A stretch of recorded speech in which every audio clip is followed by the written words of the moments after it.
If you take one thing away from this video, it should be this. NCS's growth and development were products of prayer and the leading of the Holy Spirit. It was not people deciding to start a ministry or a movement or a nonprofit. It was the obedience of a few men with a vision over many years, through much brokenness, with tremendous perseverance and at great personal cost. It was the fellowship of many men who came by their side for more than 20 years. But the part many do not know, it was also the product of the prayers of many women over many more years. People often cite 1995 as the start of NCS, but the story of NCS actually starts in 1980 or before.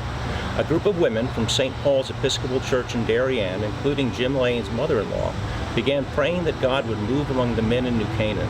They were praying weekly for 15 years before the first NCS gathering. And when those women heard about the group meeting, they assigned a woman each Friday to drive by the Lane home and pray. Jim only learned of this years later. Then from 2005 to 2014, a group of NCS spouses led by my wife met weekly in Darien specifically to pray for the movement and the men. So let me give you a quick chronology of NCS. Jim Lane retired from Goldman Sachs and moved from London to New Canaan. He recognized his need for male fellowship, as he often said he had a wife, 3 daughters, and 2 female dogs.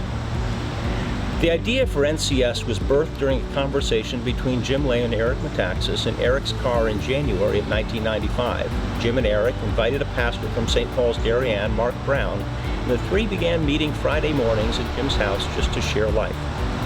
The group quickly grew to about 20 men.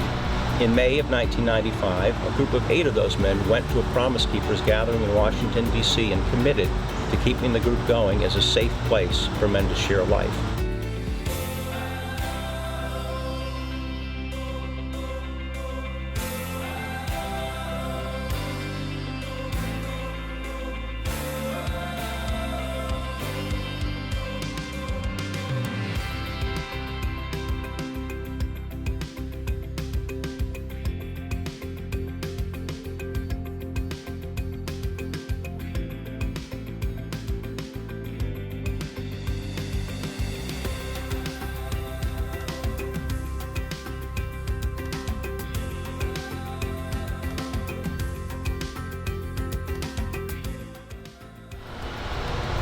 In 2008, the largest ever NCS national retreat was held in Washington, D.C. 750 men signed up.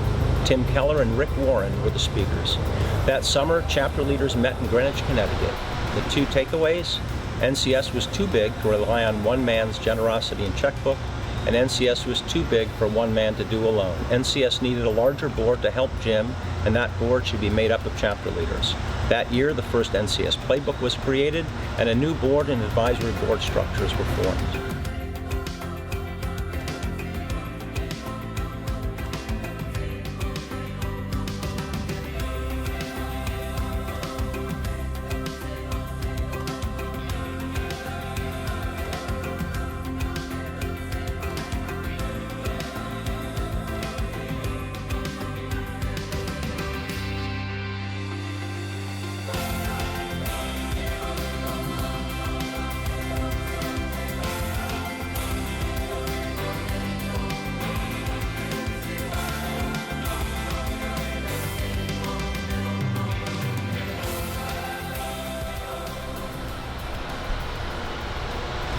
Brothers, the mission and structure of NCS were led by the Holy Spirit and underpinned with prayer over a number of years. NCS's development followed what Rick Warren once described to us as the stages of a ministry. God gives a vision to a man, he gathers men, they agree on a message, and it becomes a movement. Here is the mission statement of NCS. NCS is a network of men joined by a common desire for a deep and abiding friendship with Jesus and lasting and transparent friendships with each other. The mission and purpose of NCS is to connect men who seek and value such friendships, to work together in partnership, and to encourage and equip each other to experience personal transformation in an environment of trust and acceptance. Through friendship, partnership, and transformation, we will have a positive and powerful impact on our families, our communities, the marketplace, and the world.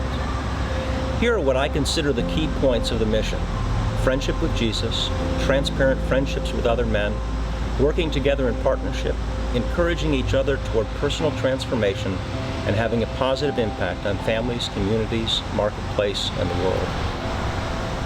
We have often described the network as having a wagon wheel structure. This was actually confirmed by women praying and finding an old wagon wheel in the woods. NCS is not a national organization with chapters. It is a national network of chapters with a national office acting as a hub to keep the spokes connected and provide resources. National exists to serve the chapters. Jim liked to say that by being connected, we can make 1 + 1 = 10. And the NCS distinctives, keep in mind excellence, fun, a safe place, authenticity, grace-filled, and non-denominational. Brothers, I believe the DNA of NCS was inspired by the Holy Spirit and revealed through prayer over many years. That DNA is embodied in the NCS mission, credo, model, and distinctives. Brothers, thank you for showing up. I'm glad to be on the journey with you. I will leave you with the NCS battle cry. As one. And if you don't know where that comes from, check out the NCS New Canaan website.